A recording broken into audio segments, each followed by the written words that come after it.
Oh, yeah, this will count. Yeah.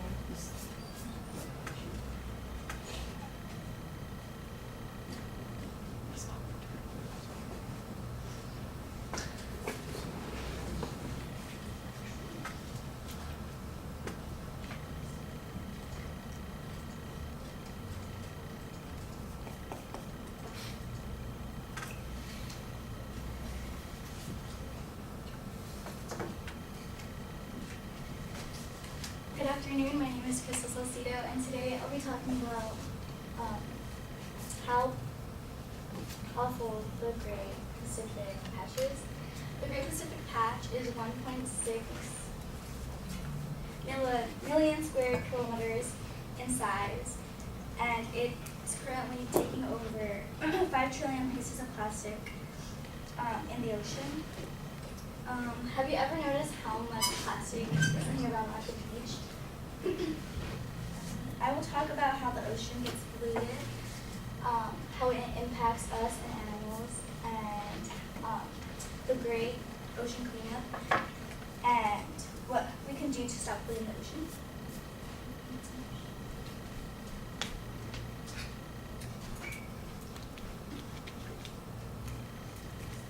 The initial problem is people pollute the earth. So it starts with someone litters on the street, and then it makes its way down to the sewer, and then down to the rivers, and then it ends up at the beach.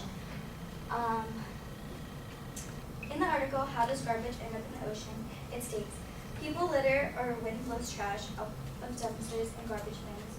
The trash makes its way into the storm drains, travels through sewer pipes, into waterways, and finally into the ocean. Solar radiation causes plastic products to break down into microplastics. Remember, plastic is not biodegradable like paper or wood.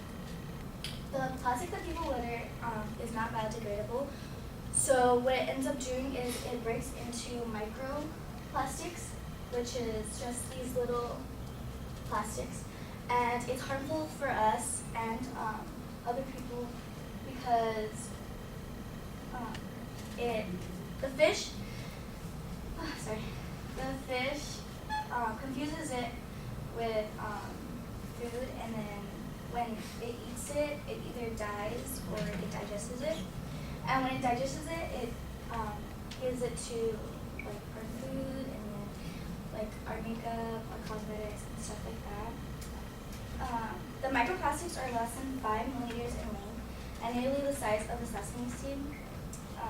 These plastics bypass the waterways and it ends up in our filter.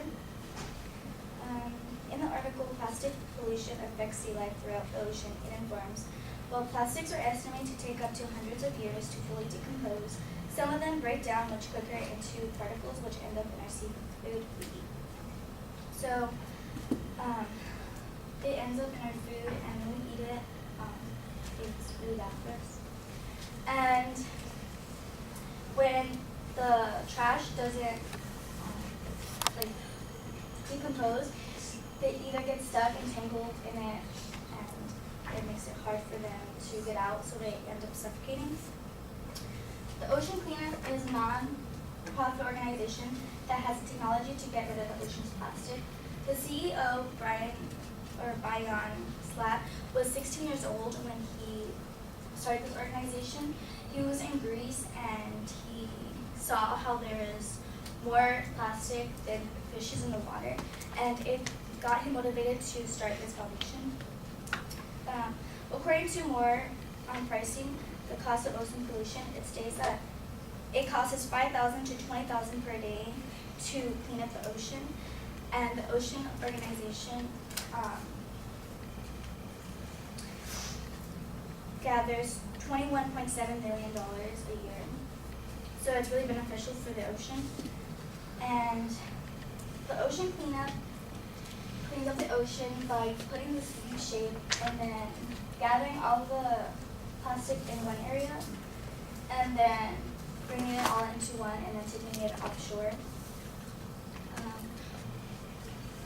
Ways we can help stop reducing the use of plastic is to stop using metal straws, to start using cardboard, to avoid using plastic bags and use reusable bags, to stop using plastic carton milks and buy the ones in glasses. And those are ways that we can stop the use of plastic. And once we limit the use of plastic, the ocean will be less of a problem. Now that we know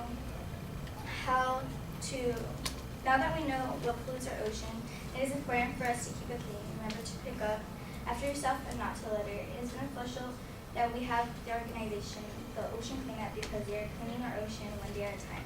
Reducing the use of plastic will help us not make a bigger problem in the ocean, because it generates over half of the ocean's oxygen and absorbs 50 times more carbon dioxide than our atmosphere.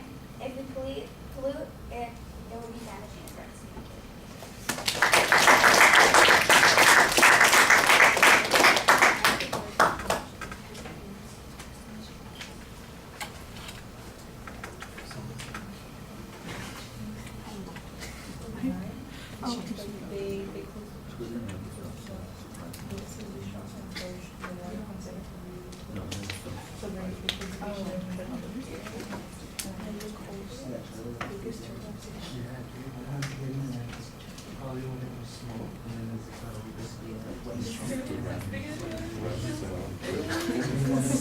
Dude, one time I found it for Ed, it was like unpopular opinion. It was like show me drunk videos. It was, oh my god, I looked at so many videos.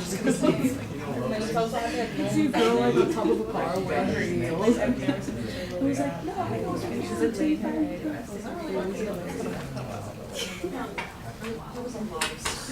That was big. That was dead. Yeah.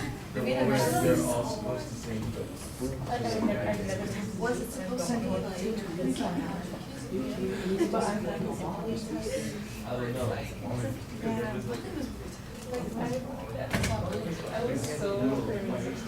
All right, well, you need something more than the greeting for your attention device. I think you've got some potential there with the statistic about the size of the plastic patch that you were talking about. Use that as your attention device. The personal introduction and the identification of the topic, I think, is not as compelling as something else would be. There is a preview at the beginning of the speech, and I did hear research that was inserted in the presentation in appropriate spots. So there's content that's pretty solid here. Structurally, it's not hard to follow, so you've got the basics down there. So the introduction is the thing that needs the most work. Presentation is where you're running into problems. You are standing sideways most of the time when you're giving the speech. Half of the time when you're using the visual materials, you're talking to the screen instead of talking to us. You're very dependent on your notes. When you look up from the notes, I think you are a little bit more engaging, but you're not always looking up from the notes. And when you do look up, sometimes, like I said, you are sideways to the audience, the back to the audience on that part of the room especially, and I think that's problematic. The visual aids are perfectly fine. They're integrated into the speech reasonably well. Your voice drops out at times. When you are uncertain, you go quieter, and when you're in a rush, you do the same thing. And at the end of the presentation, right? I know you're over there somewhere. There you are. And when you at the end of the presentation, you kind of rush out, and one of the ways you rush out, you go quicker, and then you get quieter at the same time. And that happens in a few spots, so you want to be careful about those sorts of things. I think there's pretty good variety in your voice when you're speaking, but again, there are some times when it just does sound like you're reading, and when I look up and I see that that's going on, frequently that's exactly what's happening. You're reading, and so you want to engage with the audience more and be less dependent on the notes, less dependent on the screen, and talk more to us. You are, like I said, the whole demeanor during your presentation suggests that you are not engaged with us, but you're engaged with your material, and that, I think, is the problem, the main problem. All right, thank you.